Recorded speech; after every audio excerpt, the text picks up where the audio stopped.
नमस्ते, मेरा नाम शुभम है और आप मुझे ब्रेन ऑफ बिहार पे देख रहे हैं। कल जो पोर्टल से रिलेटेड सुनवाई होने जा रही है माननीय सुप्रीम कोर्ट में, उसी से रिलेटेड कुछ अपडेट है। प्लस सेबी में हमने जो आरटीआई किया था, उसका जवाब में क्या सेबी ने हमको दिया है, ये हम आप लोग को शॉर्टकट में बताएंगे, ज़्यादा समय नहीं लेंगे। क्योंकि सेबी के चेयरमैन पे इल्ज़ाम लगा है और फिर से हिंडनबर्ग का रिपोर्ट आया है कि वो रिलेटेड पर्सन है अंबानी ग्रुप की। इससे भी मामला लंबा तूल पकड़ा हुआ है मीडिया में। तो सबके बावजूद हम लोगों को मतलब है तो केवल और केवल पैसा मिलने से, चाहे वो पोर्टल से मिले, ऑफिस से मिले, जहां से मिले।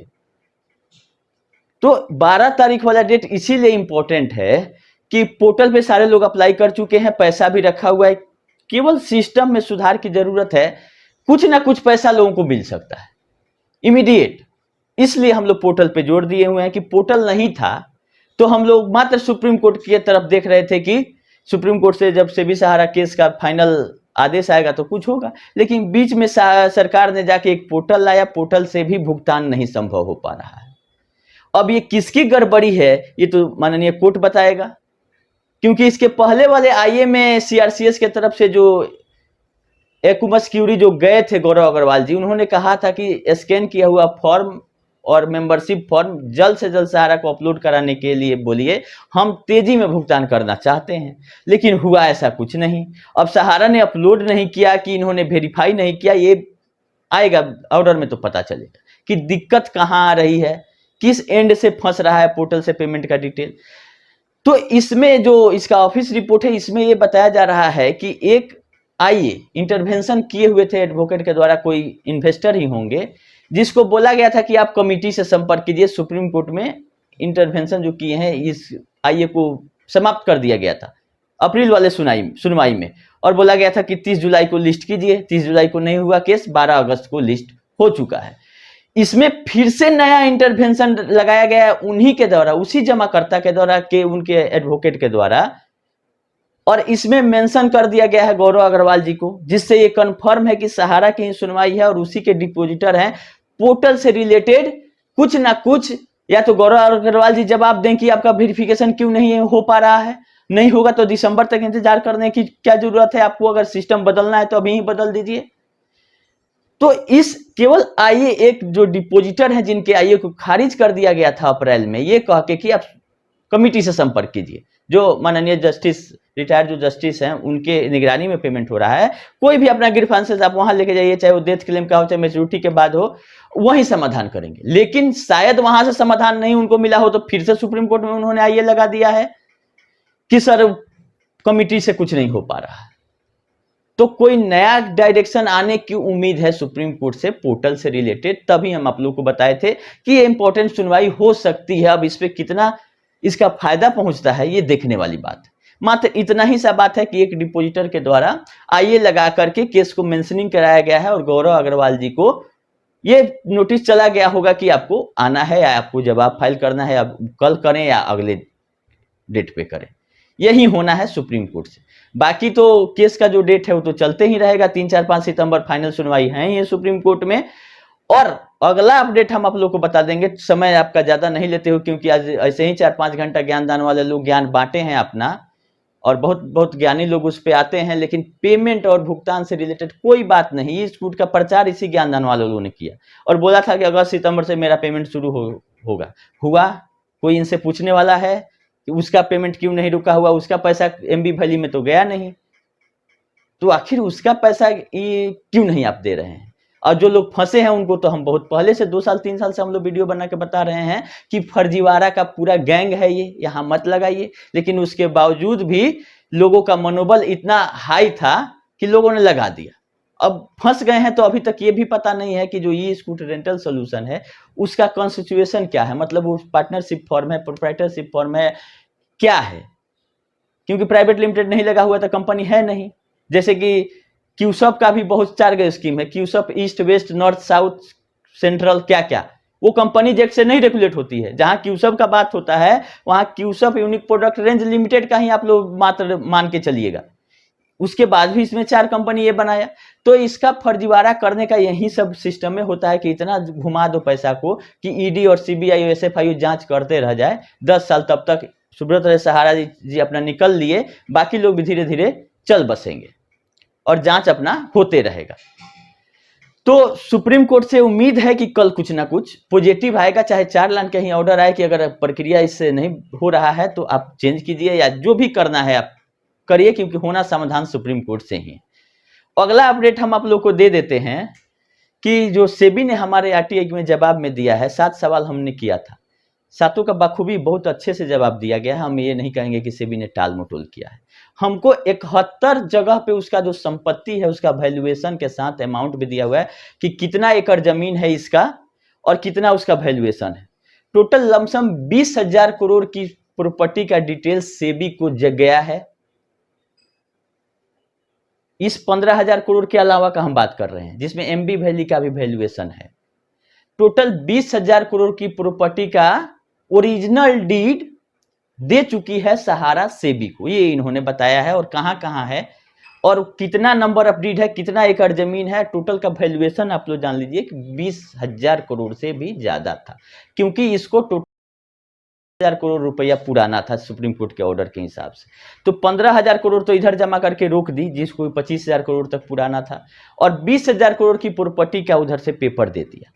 लेकिन सेबी ने जो जवाब दिया है उसमें ये क्लियर नहीं किया है कि ये जो प्रॉपर्टी है ये केवल अटैच है या कि इसमें ऑक्शन भी हमने किया है, ऑक्शन करके पैसा लाया है। तो बहुत सारे चीज में क्लियरिटी नहीं था। उसमें लैंड ओनर का नाम अलग है, ये भी देखिए। प्रॉपर्टी का ओरिजिनल लिस्ट सेबी के पास है और लैंड ओनर नेम का एक कॉलम बना हुआ है, जो कि नाम हमको नहीं दिया था सेबी ने। जो प्रॉपर्टी सहारा दे रही है तो लैंड ओनर नाम क्यों बदल रहा है? क्योंकि इसकी बहुत सारी कंपनियां बना के यही सब फर्जीवाड़ा के लिए किया गया था सिस्टम, जिससे कि सेबी भी कंफ्यूज है। अब क्या रिपोर्ट आता है नहीं आता है देखने वाली बात है, लेकिन हमने अगला आरटीआई भी इसी के आधार पर फिर सेबी से पूछ लिया कि सेबी जब इतना लोग सेबी से परेशान है, लोग कहते हैं, तो हम लोग भी कुछ जानकारी ले लें कम से कम सेबी से। तो सेबी से हमने और 12 सवाल कर चुके हैं केवल प्रॉपर्टी से रिलेटेड, और वैल्यूएशन रिपोर्ट का कॉपी हमने मांगा है पटना वाली जमीन का और एमबी वैली का, मात्र 71 वो टोटल लोकेशन पे इसका संपत्ति का डिटेल दिया गया है। तो सब लेके हम क्या करेंगे, ना देगी वो। तो हमने टेस्ट बेसिस पर मात्र 2 जगह का, पटना का क्योंकि हम पटना में रहते हैं, और दूसरा एमबी वैली जिसमें का हम उससे वैल्यूएशन रिपोर्ट मांगे हैं। एक चीज आप लोगों को क्लियर कर दे कि जो 20,000 करोड़ की संपत्ति है ये लिस्ट सहारा के द्वारा सेबी को दिया गया है। सेबी अपने से सर्च करके नहीं निकाला है, सहारा ने अपने डिक्लेयर किया है कि ये मेरी संपत्ति है। अब वो 2013 का वैल्यूएशन है, ये भी जानिए 20,000 करोड़ 2013 का एक वैल्यूअर से वैल्यूएशन करा के देना था, ये सुप्रीम कोर्ट का ऑर्डर था। तो 2013 में अगर 20,000 करोड़ की संपत्ति का पेपर से भी के पास ओरिजिनल डीड है तो उसका वैल्यूएशन लमसम डबल या ट्रिपल भी हो सकता है। अगर जमीन का केस है, अगर 10 साल हो गए तो ट्रिपल वैल्यू हम मानते हैं कि 60,000 करोड़ का हो जाएगा, अगर सही सही वैल्यूएशन हुआ हो, वो प्रॉपर्टी बिकी नहीं हो। अगर बिकी हुई हो तो सहारा से भी उसका पैसा आया हो। तो इसी तार को जोड़ने के लिए हमने एक आरटीआई में और पूछ लिया कि ये जो संपत्ति है इसका अटैचमेंट सेबी के साथ है कि केवल लिस्ट और ओरिजिनल डॉक्यूमेंट लेके आप बैठे हुए हैं। अगर अटैचमेंट है तो क्या ऑक्शन किसी का हुआ तो कितने का हुआ उसका डिटेल दिया जाए। लैंड ओनर इसके कौन कौन है और इस ग्रुप में कितनी कंपनियां हैं जिसके पेपर आपके पास हैं, क्योंकि मामला तो 2 कंपनी का था। तो लैंड ओनर कौन कौन है और उस लैंड ओनर का संपत्ति सहारा रियल एस्टेट और हाउसिंग में क्यों जमा आप लिए तो ये सहारा से क्यों नहीं पूछे कि इतने लैंड ओनर क्यों है आपके संपत्ति का, जब 2 कंपनियों का मामला था। तो ये बहुत सारा जांच का विषय है जो कि आगे खुलेगा पर्दा माननीय सुप्रीम कोर्ट में। लेकिन हमने आरटीआई में तार जोड़ने की कोशिश की है कि जो अब जमीन आपके पास 20,000 करोड़ का था तो इसमें से केवल एमबी वैली नहीं है, एमबी वैली का मात्र 3 प्रॉपर्टी दिया हुआ है 20,000 करोड़ में, और ये भी नहीं डिक्लेयर किया गया कि सहारा के पास मात्र इतनी ही संपत्ति है। ये भी क्लियर हो लीजिए, क्योंकि हम भी जो जानकारी देते हैं वो हम पक्ष विपक्ष है, सहारा का फेवर है और पब्लिक का हम नहीं सोचते हैं, जो सच रहता है हम बताते हैं। ये कहीं नहीं डिक्लेयर है कि मात्र इतनी ही संपत्तियां हैं सहारा की, क्योंकि मात्र 20,000 करोड़ का अगर पेपर मांगी होगी सेबी तो 20,000 करोड़ का संपत्ति का डिटेल दे दिया सहारा ने, और 25,000 करोड़ इसको अकाउंट में जमा करना था। तो मिला जुला के जो डिपॉजिट था रियल एस्टेट हाउसिंग का 25,000 करोड़ प्लस उसका इंटरेस्ट उतना का ही अपना लेके बैठी हुई है, प्लस 14,000 करोड़ का सहारा इंडिया कमर्शियल का भी रिकवरी है विथ इंटरेस्ट, जिसमें हमने इस आरटीआई में ही पूछा था कि कमर्शियल का हम लोग पेपर क्या करें, क्यूसब का हम लोग पेपर क्या करें। तो क्यूसप में जवाब ये दिया गया कि हमारे परिक्षेत्र में ये नहीं आती है, आप लोग इसके बारे में हमको कोई आइडिया नहीं। कोई कन्वर्जन का जिक्र सेबी ने नहीं किया, क्योंकि वो सीधा अपना पल्ला झाड़ लिया कि हमको कोई मतलब नहीं, हमको रियल एस्टेट, हाउसिंग और सारा कमर्शियल, जो कि सीतारमन जी बात रखी थी पार्लियामेंट में, वही बात से भी बोल रहे कि मात्र 3 company, 25,000 crore principal plus interest housing और रियल एस्टेट का, और कमर्शियल का 14,000 करोड़, जिसका कि 2 जुलाई को भी आदेश आ गया है कि इसका रिकवरी करना है, जिसमें मात्र ये भी पूछा था कि कमर्शियल के में आप कितना रिकवरी किए हैं, तो मात्र 20 करोड़, 14,000 में मात्र 20 करोड़ रुपया रिकवरी हुआ है, बाकी रिकवरी करना है। और इसमें ये बोला जा रहा है कि हमको अभी पेपर नहीं भेजिए अपना क्यूसॉप का, ना कमर्शियल का, ना रियल एस्टेट, ना हाउसिंग का, पेपर रखिए, सुप्रीम कोर्ट में सारा मामला लंबित है। सुप्रीम कोर्ट जब डिसाइड करेगा कि कमर्शियल का क्या करना है, रियल एस्टेट वालों का क्या करना है, हाउसिंग का क्या करना है, तब हम बताएंगे। क्यूसॉप पे कोई जवाब सेबी नहीं देती है, क्योंकि उसके दायरे से बाहर का है। तो यही 5-6 सवाल हमने पूछा था कि प्रॉपर्टी कितने की है, ये है, तो वो सारा डिटेल से भी हमने दे दिया है। अब जानने की जरूरत है कि जो ये जमीन प्रोवाइड किया है, इसमें से कितना बेच दिया ये 13 के बाद, और बेचा तो सेबी को इन्फॉर्म किया कि नहीं किया, और जो पैसा आया उस सहारा सेबी में जाना था, गया कि नहीं गया था। इस सारे सवालों को तो हम लोग सुप्रीम कोर्ट में उठा ही रहे हैं विश्व भारती के थ्रू, जो कि विश्व भारती के संस्थापक जो हैं ये कुशवाहा जी के द्वारा जो लगाया गया है रीट एप्लीकेशन, उसके थ्रू भी मामला सुप्रीम कोर्ट में हम लोग पहुंचा रहे हैं। केवल वीडियो बना के बोलने से कुछ नहीं होगा, कुछ होना जाना है तो सुप्रीम कोर्ट से।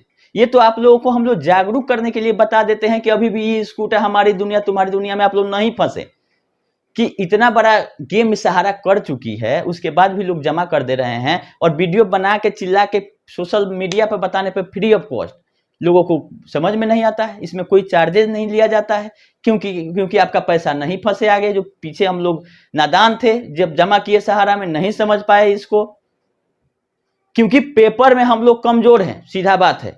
जैसे ज्वाइनिंग पॉइंट का आप कुछ नहीं कर सकते हैं, पेपर ही वैसा है आपका, जबरदस्ती वाला बात नहीं। जहां आप पेपर जैसे क्यूसॉप का है, वो कहीं नहीं बोलिए कि हम एफडी लिए हैं, ना कोर्ट में ना पेपर पे। अब हम लोग का मति भ्रम हो गया था 2010 में कि हम लोगों ने रियल एस्टेट हाउसिंग का पेपर पहुंचा दिया और क्यूसॉप का ले लिया, इसमें सहयोगी तो हम लोग भी थे। लेकिन अपनी गलती भी मानना जरूरी है। केवल सरकार और सीतारमन जी और फाइनेंस मिनिस्टर, किसी को बोलने से कुछ नहीं होगा। जो पेपर में है वही कोर्ट तक जाएगा। तो पेपर में जो था वो सीतारमन जी ने बताया कि हमारे पास रियल एस्टेट हाउसिंग और कमर्शियल का पेपर है, तो लाइए हम देंगे। तो कमर्शियल के लिए भी आप कुछ करवाइए, रियल एस्टेट हाउसिंग का भी आप फिर से लीजिए, बहुत लोगों के पास पेपर है। ये सब मुद्दा का बात है, इस सब का पैसा विथ इंटरेस्ट मिलने की संभावना है। रहा बात सोसाइटियों का, तो ये अमित शाह जी तो 10,000 से श्री गणेश किए हैं, इसमें आगे कितना बढ़ते हैं ये देखने वाली बात है। क्योंकि सोसाइटियों का जो पैसा है एमबी वैली में आया, एमबी वैली भी कंपनी एक्ट से रेगुलेट होती है, तो इसमें भी सीतारमन जी को जवाब देना होगा कि एमबी वैली लिमिटेड और एमबी वैली प्रोजेक्ट, ये दोनों दो चीज है, ये भी क्लियर हो लीजिए आप लोग। एमबी वैली लिमिटेड और एमबी वैली प्रोजेक्ट, ये दोनों दो चीज है। तो एमबी वैली जो प्रोजेक्ट का हम बात कर रहे हैं, उसमें कितने कंपनियों का इन्वेस्टमेंट है अदर देन सोसाइटी? 62,000 करोड़ तो वही सोसाइटियों का आप बोल रही हैं। बाकी और कितनी सहारा ग्रुप की कंपनियों का पैसा एमबी वैली में लगा है, तो उसका भी तो लायबिलिटी अपना होगा, वो कैसे चुकेगा? सब लोग जो आप लोग समझ रहे हैं कि हमारा ही पैसा एमबी वैली से निकल के आके हमको मिल जाएगा, ऐसा नहीं है। तो हमने ये सब लोग को समझाने की कोशिश कर रहे हैं कि गलती कहीं ना कहीं हम लोगों से था, और जो पेपर हम लोग को पकड़ाई सहारा, वो अपने एंड से बाखूबी कोशिश की है कि कहीं पेपर लेके जाए कोर्ट में तो पैसा इनको नहीं मिले, ना हम पे करवाई। उसका एकदम जीता जागता उदाहरण है आपका जो ज्वाइनिंग पॉइंट था। समझा दिया गया कि 2 पेपर है, तो क्या एक पेपर में टोटल अमाउंट लिखने में पैसा ज्यादा लग रहा था इंक का छापने में? नहीं, इसको तो करना था फर्जीवाड़ा। अभी ज्वाइनिंग पॉइंट का कहीं कोई जिक्र नहीं है, और मूलधन से ज्यादा सहारियन में ज्वाइनिंग पॉइंट लोगों का है। वो मूलधन भी अगर खाली मिलने का बात आया तो ज्वाइनिंग पॉइंट तो वो भी गया। तो हम क्यों कन्वर्ट करवाए क्यूसॉप से सोसाइटियों में? हमारा क्यूसॉप में ही डूबता रहता। तो हमने यही क्राइटेरिया अपनाया। मेरा 1 भी रुपया सोसाइटी में कन्वर्ट नहीं हुआ। जो भी पड़ा हुआ है क्यूसॉप में है, मिलेगा तो और डूबेगा तो क्यूसॉप में ही रहने दीजिए। क्योंकि हमने ब्रांच मैनेजर से क्वेश्चन ये किया कि अगर सोसाइटी में जाते हैं तो क्या गारंटी है कि पैसा मिलेगा? तो गारंटी तो उसमें भी नहीं था, यहीं डूबने दीजिए। हम क्यों छोड़े? ये तो क्यूसॉप में था कि मेन लोग डायरेक्टर हैं, पकड़ाने के डर से आज नहीं कल इनको देना पड़ेगा, कमर्शियल का देना पड़ेगा, रियल एस्टेट हाउसिंग का पैसा जब्त है। तो इन 4-5 कंपनियों का पैसा का अगर बॉन्ड आपके पास है तो आप लोग धैर्य रखें, कुछ ना कुछ सुप्रीम कोर्ट से जब आदेश आएगा तो फिर एक बार अदर देन सोसाइटियों का भी कोई रास्ता निकलेगा। रहा बात ब्याज का, तो ब्याज का तो जिक्र ही नहीं ना, सोसाइटी में भी नहीं हो रहा। चलिए, संडे था, लाइव भी नहीं कर पा रहे हैं, टाइम नहीं मिल रहा था, तो सोचे कम से कम एक वीडियो बना के आप लोग को बता दें कि कल सकारात्मक हम लोग रहते हैं कि कुछ ना कुछ पोर्टल से रिलेटेड में सुधार कर दिया जाए और आरटीआई जो हमने सेबी में किया है उससे बहुत बड़ा खुलासा होगा अगले 1 महीना के अंदर। तब तक डेट भी लग चुका रहेगा सुप्रीम कोर्ट में, और एक सीआरसीएस से हमको सारा डाटा आ गया है जो चारों सोसाइटियां हैं। तो अगर एफआईआर का नौबत आता है तो एग्जैक्ट सही सारे बोर्ड ऑफ डायरेक्टरों का नाम पता हम आप लोग को प्रोवाइड करा देंगे, ताकि इन लोगों को पकड़ने में आसानी होगी और सही लोग पकड़े जाएंगे। ऐसे व्हाट्सएप और फेसबुक पे जो डाटा आता है उसको का वेरिफिकेशन कहीं नहीं है। अगर किसी का नाम आप लेते हैं कि ये बोर्ड ऑफ डायरेक्टर में सहारा है, कल होके वो केस कर दे तो क्या कीजिएगा? तो जब तक ऑफिशियली कहीं से ये हो नहीं जाए कि यही लोग एमडी डायरेक्टर और मेंबर हैं, इन्हीं पे कार्रवाई हो, तभी आगे बोलना चाहिए या किसी को देना चाहिए। तो वो सारा डाटा मेरे पास आ गया है। टाइम का अभाव है तो थोड़ा सा हम नहीं बता पा रहे हैं आप लोग को। पूरा डिटेल हम आपको आरटीआई का भी देंगे और मोटा मोटी जो था हमने बता दिया, और अगला जो आरटीआई का जवाब आएगा वो देखने वाला बात है। और मेरे ही आरटीआई लगाने के बाद 13 अगस्त को परसों लिस्ट हुआ है तेलंगाना हाई कोर्ट में स्टार मल्टीपर्पज का केस। अब इसमें देखते हैं कि सुनवाई होता है कि आगे बढ़ जाता है, ये मेरे हाथ में नहीं। जो पोर्टल पे रहता है, चाहे सुप्रीम कोर्ट जो ऑफिशियल रहता है, मेरा कहीं सूत्र कोई एडवोकेट नहीं है। हम केवल ऑनलाइन रिसर्च करके आप लोगों तक डाटा पहुंचाते हैं। इसमें मेरा कोई भी सूत्र नहीं है जिससे हम आप लोग को वो सुन के बताएं। देखते हैं कि हाँ ये चीज है, अपना ओपिनियन जान लीजिए, बाद बाकी आप लोग अपना भी दिमाग लगे कि क्या हो सकता है। सहारा से भी विवाद अगर खत्म होता है तो क्या पैसा एकाएक मिल जाएगा सोसाइटियों का? हो सकता है कि सेबी को बोल दिया जाए कि जो आपका पास 20,000 करोड़ का प्रॉपर्टी है उसको ऑक्शन करके आप अपना पैसा ले लीजिए। कि सहारा ने तो एक्सेप्ट किया नहीं है कि सोसाइटियों का पैसा हमने ये रियल एस्टेट हाउसिंग का घुमाते हुए लेके गया है। तब क्या होगा? आप सरकार को लाख गाली दीजिए, सीतारमन जी को लाश कटघरे में खड़ा कीजिए, लेकिन पेपर तो बोलता है कि जमाकर्ता का भुगतान सहारा ने नहीं किया था और लेने भी लोग नहीं जा रहे हैं क्योंकि पेपर कन्वर्ट कर दिया गया था। और पेपर जो कन्वर्ट किया गया था वो टोटल प्रूफ के साथ किया गया था। रेवेन्यू स्टाम्प लगा के आपने साइन करके पेपर दे दिया सहारा को कि हमने पैसा पा लिया। अब इसको प्रूफ कर देना कि पैसा नहीं पाया, अगर सुप्रीम कोर्ट में ही इन लोगों को बुला लिया जाए कि आपने साइन क्यों किया जब पैसा नहीं पाया, तो जब इतना आज लोग जागरूक हो ही चुके हैं तो उस समय आपका दिमाग कहां गया था जब साइन कर रहे थे? उसमें बोला जा रहा है कि हमने पैसा रिसीव किया। तो अपना गलती भी मानना चाहिए लोगों को कि कहीं ना कहीं हम लोग से भी गलती हुआ, जो कि इस पे भरोसा करके पैसा जमा किया, चाहे इसमें काम किए, पूरा जिंदगी एजेंट लोगों का बर्बाद कर दी। वो उतना टाइम किसी छोटे मोटे कंपनी एलआईसी के लिए दिए रहते तो अभी कितना बड़ा वो एजेंट हो चुके रहते, लेकिन ये टोटल लोगों को बर्बाद कर दिया। ज्ञानदानी वाले आज आए थे, इस सब के पेमेंट के बारे में कहीं कुछ नहीं। जब आया था पोर्टल तो सब गुणगान गा रहे थे कि पोर्टल वाले गए थे सहारा के ऑफिस में तो ये बोल रहे थे कि बहुत अच्छा सहारा का सॉफ्टवेयर है, तुरंत मैचिंग हो जाएगा, ये हो जाएगा, वो हो जाएगा। और आज आके बोल रहे हैं कि पोर्टल यूजलेस है। क्यों यूजलेस है? यूजलेस सहारा ने किया है पोर्टल का। पोर्टल में कोई खामी नहीं है। जो सहारा का सिस्टम है कि डाटा नहीं देना, स्कैन करके नहीं देना ताकि भुगतान ना हो जाए लोगों का, मेरा पैसा खत्म हो जाएगा तो कल हमको सीआरसी पकड़ेगी, ये सारा कुछ उसी के एंड से है। तो बीच से सहारा को कब तक रखा जाता है ये देखने वाली बात है, क्योंकि डाटा तो उसी के पास है जमा करता होगा, उसका तो सहयोग लेना ही पड़ेगा कि आप बताइए कि कौन जमा करता थे आपके, नहीं तो सब सीज होकर सरकार के पास चला जाएगा। तो बहुत सारा बात है लेकिन वीडियो लंबा हो रहा है। अब अभी आज के लिए इतना ही करेंगे और कल जो ऑर्डर आएगा उसके बाद हम आप लोग को और जानकारी समय समय पर देते रहेंगे। आप लोग बने रहिए और लोगों तक वीडियो पहुंचाते रहिए कि जिस हिसाब से हमारा इन्फॉर्मेशन रहता है उतने लोग नहीं देख पा रहे हैं। उतने लोग, मेरे 5,000 फॉलोअर हैं केवल फेसबुक पे, ऐसा देखिएगा कि 1-1 लाख 2-2 लाख फॉलोअर अब वीडियो व्यू जाता है, जिसके वीडियो में हम देखते हैं कि क्या इन्फॉर्मेशन रहता है। लेकिन थोड़ा सा लोगों तक पहुंचाने की जरूरत है कि जो अगर सही चीज बता रहा है आदमी उसको सपोर्ट करने की जरूरत है। और तो पैसा किसी को कुछ लगना नहीं है। इंटरनेट का खर्चा आपका समय जरूर लगता है, तो इंटरनेट भी नहीं भी यूज करिएगा तो आजकल शाम तक 12 बजे की रात खत्म हो जाता है। और हम नहीं चाहते हैं कि आपका इंटरनेट चाहे टाइम ज्यादा ले, जरूरत जितना है उतना ही जानिए आप। फिर नया अपडेट रहेगा तो हम छोटा सा वीडियो बना के आप लोग को बताते ही रहेंगे। और लाइव का भी समय मिलेगा तो करेंगे। अभी थोड़ा सा 1-2 दिन व्यस्त हैं, उसके बाद आप लोगों के साथ जुड़ेंगे। अब कोर्ट ही से इतना ऑर्डर आया कि बीच में हम लोग इसमें क्या इंटरवेंशन करें, क्योंकि होना कोर्ट से है। तो कोर्ट से ही सुनवाई लगातार चल रही है। क्यूशॉप में भी सुनवाई है 27 को, सहारा लाइफ में भी 19 को है, 3, 4, 5 सितंबर तो विसर्जन ही है। अब देखिए क्या होता है। चलिए अभी के लिए इतना ही, धन्यवाद।